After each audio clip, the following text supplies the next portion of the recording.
The talk this season for Ohio State, how are they going to replace 16 starters?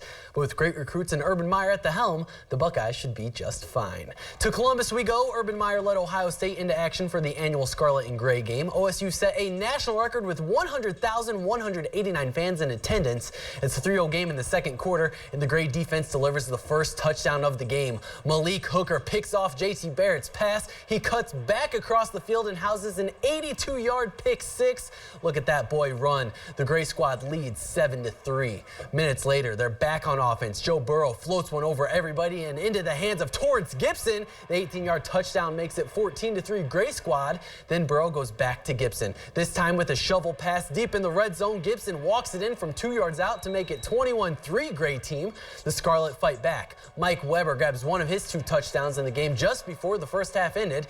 And then later on, it's 21-17 still in favor of the Gray. They threaten again, but Jerome Baker ends the threat with a wicked one-handed interception. However, the Scarlet turn it over on the next play, and the Gray capitalize. This time, Burrow looks to Terry McLaurin. He makes the grab, breaks the tackle, and finds Pater on a 47-yard play. The Gray squad wins the spring game 28-17. Eddie Kilroy is in Columbus with more on the Buckeyes. Thanks, John. The Scarlet and Gray entered the spring a little green, having lost 16 starters for the upcoming 2016 regular season. But in front of just over 100,000 fans, the next wave of standout Ohio State football players put on a show. And that pleased head coach Urban Meyer. We certainly don't lower our standard just because a player moves on. That's not what this place is all about. And so that's what I like best, is the fact I saw some guys perform. The big concern on offense was the receiving core, which graduated their top 4 targets. Torrance Gibson had the best day with 6 catches for 50 yards and 2 touchdowns, but there's still room for growth, according to guys like quarterback JT Barrett. There's also another learning opportunity. It's like a practice, like I said.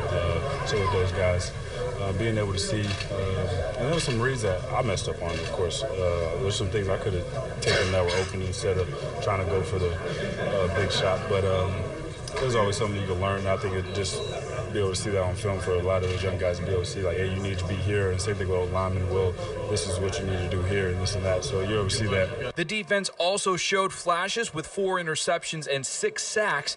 Even though they're replacing 8 starters, the Buckeye defenders believe they'll be ready to lock down opposing teams this fall. The strides we made this spring, I feel like it was a step forward. I mean, we took a couple steps back, but I feel like in the end we took more steps forward, and we'll continue to do that in the summer. Even the special teams unit impressed head coach Urban Meyer today. Kicker Sean Nurenberger connected on a practice 57-yard field goal attempt in the first half. And now we wait for Buckeye football to return. Ohio State kicks off their 2016 regular season on September 3rd with Bowling Green. In Columbus, Eddie Kilroy, Your News Now Sports. Thanks, Eddie. We need to take a break here on Your News Now Sports, but when we come back, baseball is on deck after this quick timeout. Welcome back. News out of Findlay this afternoon. Junior Kyle Nunn has announced via Twitter that he is committed to the University of Pittsburgh. The Trojan is a 3-star second-team All-State defensive back who will join Lima Seniors Ruben Flowers next year. On the high school mounds, we have a battle of unbeatens. Bath hosting St. Henry. Bottom of the first inning, wild pitch. Ryan Gossard comes in to score. Bath leads early 1-0. Moments later, Andrew Jordan hits one down the third base line. Cam Clark caught in a pickle. He avoids the first tag. Here's the play at the plate. Called out at home. St. Henry with 2 outs, but Bath gets some more in the frame. Bo Gross going up the middle. Renner comes on in to score, and a sliding Johnson from second gets in as well. Bath wins 14-8. They also take the first game 8-2 and improve their record to 10-0. Over to Ed Sandy Field, Elida playing host to Spencerville, the 1976 state championship team honored before the game.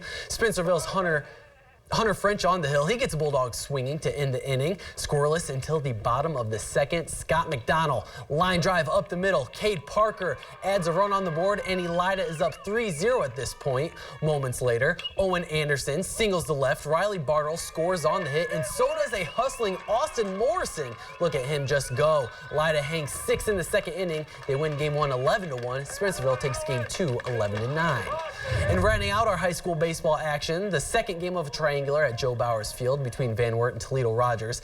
Caleb Fetzer brought some junk today, 1 looking and 2 swinging to end the 4th inning.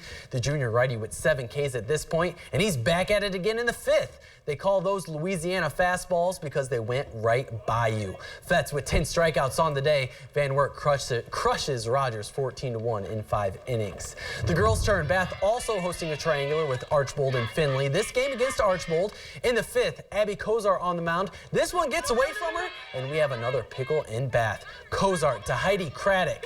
Craddock to Annika Heminger. They get the out. Great teamwork. Wildcat and still trail 3-1. Into the 6th. Brittany Ulmer hits one down the 3rd base line. In comes Britt Falder. Tie game at 3s. We go into the 7th. Kozart dialing up a K, but the Wild Kittens could not hang on. They lose 8-3. Now to the College Diamond, UNOH hosting Concordia in a meaningful game for the Racers. This March, head coach Corey Hartman lost his mother to ALS. The Racers are raising money for ALS awareness, which will be donated to his mother Karen's memory. In the top of the 5th inning, John Bobea doing as the head skipper says, dealing heat and striking out 2 to end the 2nd inning. He finishes with 11 strikeouts and 7. Bottom of the frame, Jeff Cardenas doubles the left. Brett Adkins scores safely from 2nd. UNOH wins the 1st game 9-1. They also take the 2nd game 6-0. Right next door, UNOH softball riding a 6-game winning streak. Let's see if they can make it 7. 5th inning, Emily Rockman rocks one back to the pitcher. Unable to get the runner at 3rd, Miranda Stansberry scores. UNOH trails 19-8. Still working at that lead. Kaylee Keller puts one back to the first baseman. Mallory Huber goes home.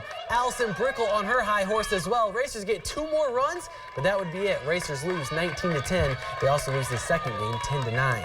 On the hard courts, the UNOH men and women hosting Indiana Tech. 1 doubles, Tommy Johansson slicing one at the front of the net. Difficult shot to return.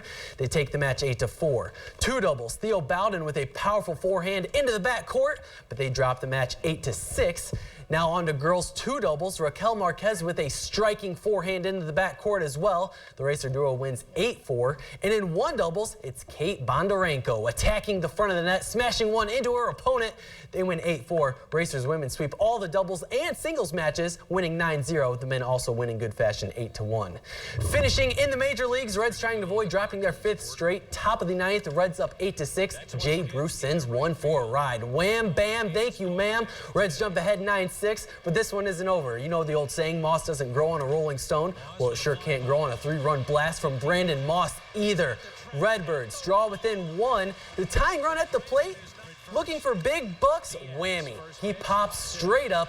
The Reds take this one 9-8, ending their 4-game losing streak. And also, the Indians and Tigers also won their ball games tonight, so always good news. Good to hear. Well, thanks, John. Coming up, we hear from the Lima Symphony Orchestra's final performance tonight. We'll be right back.